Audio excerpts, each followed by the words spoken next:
नमस्कार, उज्जैन 24 न्यूज में आपका स्वागत है। मैं हूं सपना। तो चलिए शुरुआत करते हैं बड़ी खबर से।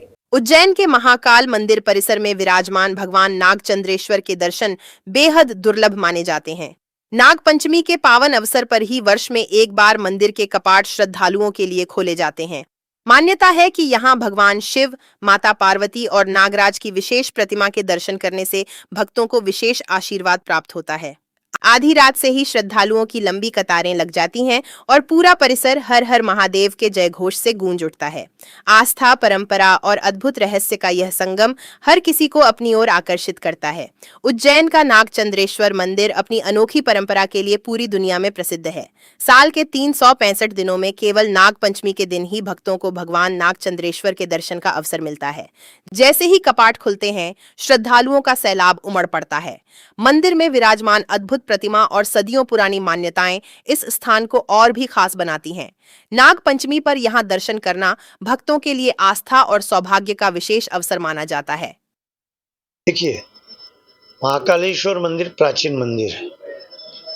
5 खंडों में ये स्थापित है। एक खंड के ऊपर भगवान शेष शैया के ऊपर, जो भगवान नाग की शेष शैया है, उस पर शिव और पार्वती विराजित है। नागचंद्रेश्वर का मंदिर संभवतः शिखर पर है तो नहीं, लेकिन इस मूर्ति के कारण जो शेष शैया के ऊपर भगवान शिव और पार्वती और उनका परिवार विराज, इसलिए उसको नागचंद्रेश्वर मंदिर कहा जाता है। उसके बाद अंदर भगवान शिव की प्रतिमा है, उनकी भी पूजा है, इनकी भी पूजा है, पर वर्ष में एक बार इस मंदिर को खोलते हैं। आध्यात्मिक दृष्टि से भी इसका कहीं ना कहीं सरोकार है और सामाजिक लौकिक दृष्टि से भी इसको देखा जाता है। भगवान शेष शैया में, हाँ, ये जरूर है कि वो प्रतिमा दुर्लभ है, क्योंकि शेष शैया के ऊपर केवल भगवान विष्णु, लक्ष्मी ही उस पर विराजित है, शिव विराजित नहीं। लेकिन शिव ने यह दर्शाया है कि मैं ही परब्रह्म परमात्मा हूं, और इस कारण से सारे आभूषण या सारे वस्तुएं जो इस पृथ्वी पर है, उस पर आधिपत्य भी मेरा है। तो शेष शैया पर भी मेरा आधिपत्य है, इसलिए पूरा शिव परिवार उस पर विराजित है। कारण कि जैसे हमारे यहाँ हरि और हर की भेंट है, ये भी भगवान शिव ने दिया है कि मुझ में और हरि में कोई अंतर नहीं, हम दोनों एक हैं। आज मंदिर के ऊपर कितने बजे खुलेगा, किस प्रकार से पूजन चालू होगा? मंदिर की परंपरा है, 12 बजे द्वार खोले जाते हैं। पहली पूजा माननीय कलेक्टर महोदय, कमिश्नर महोदय, एसपी महोदय आदि लोग करेंगे। उनके पूजा के पश्चात फिर आम दर्शनार्थी का दर्शन प्रारंभ होगा। उसके बाद 7 बजे पुनः शासकीय पूजा होती है, उसमें भी श्रीमान कलेक्टर महोदय वगैरह इत्यादि वर्ग आते हैं, पूजा करते हैं, और उसके बाद में फिर शाम को सायंकाल आरती जो होती है, वो आरती होती है। वो जो जब पुजारी वर्ग नीचे से आरती समाप्त करते हैं और वो सब पुजारी ऊपर जाते हैं साथ में और आरती करते हैं। साल में एक बार नागचंद्रेश्वर किस प्रकार का पूजन हुआ, क्या विशेषता है? देखिए, भगवान नागचंद्रेश्वर का ये दिव्य मंदिर, जो कि भगवान महाकालेश्वर के प्रमुख मंदिर के तृतीय तल पर उपस्थित है, परंपरानुगत तरीके से इस मंदिर के पट खोले जाते रहे हैं।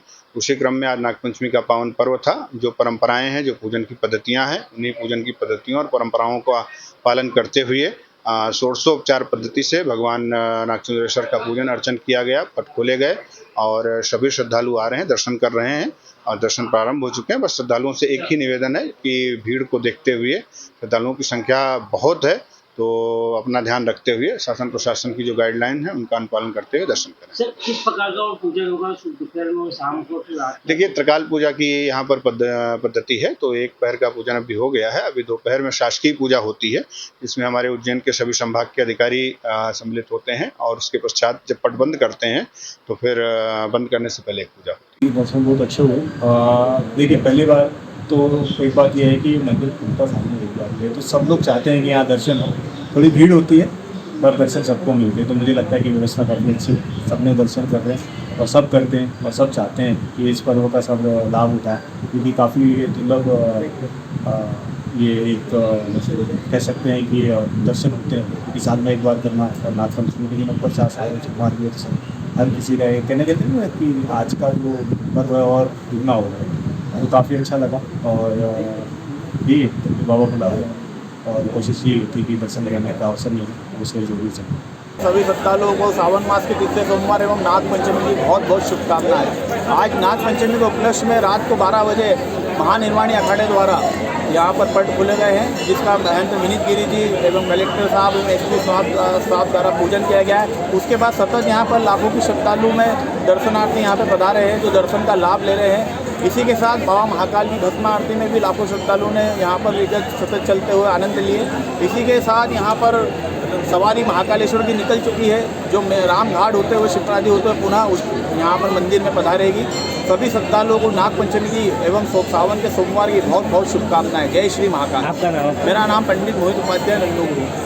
बिल्कुल नागपंचमी का आज त्यौहार है और आप देख पा रहे हैं बड़ी संख्या में श्रद्धालुओं का आना हुआ है। अभी 12 बजे विधिवत पूजन के साथ नागचंद्रेश्वर भगवान के दर्शन शुरू हुए हैं, पट खुल गए हैं और श्रद्धालुओं का तांता लगा हुआ है। प्रशासन ने जो व्यवस्थाएं बनाई हैं, कर्कराज पार्किंग से चार धाम से हरसिद्धि मंदिर से बड़ा गणेश होते हुए मंदिर परिसर में प्रवेश करके फिर वापस उसी मार्ग के दर्शन कंप्लीट हो रहा है और विधिवत पूजन करके लोगों का उत्साह जो है वो देखने में आ रहा है और पूरे दिन जो है श्रद्धालुओं का तांता लगा रहेगा। एक बार मैं पुनः आप सभी को नागपंचमी की बधाई और शुभकामनाएं देता हूं। कितने श्रद्धालु आएंगे? देखिए अभी कुल मिला के जो पूरा परिसर है उसमें लगभग 20-30 हज़ार श्रद्धालु अभी लगे हुए हैं और इन सबके दर्शन जो हैं अगले 2-3 घंटे में कंप्लीट हो जाएंगे और जैसे जैसे अभी दिन होगा श्रद्धालुओं की संख्या बढ़ती जाएगी।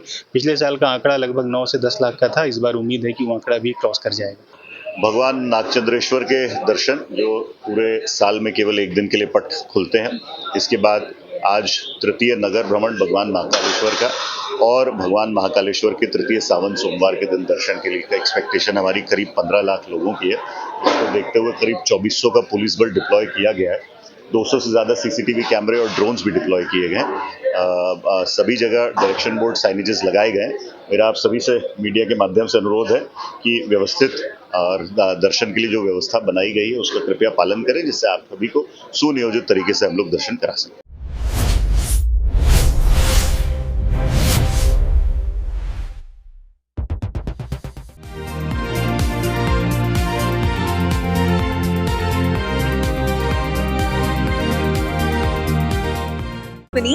श्रीनाथ कंस्ट्रक्शन कंपनी फ्लैट, मकान, दुकान, कृषि भूमि खरीदने व बेचने एवं उच्च क्वालिटी के मटेरियल से भवन निर्माण। हम घर नहीं बनाते, आपके सपनों का आशियाना बनाते हैं। तो आज ही संपर्क करें श्रीनाथ कंस्ट्रक्शन कंपनी 881888 31514 97131 66732।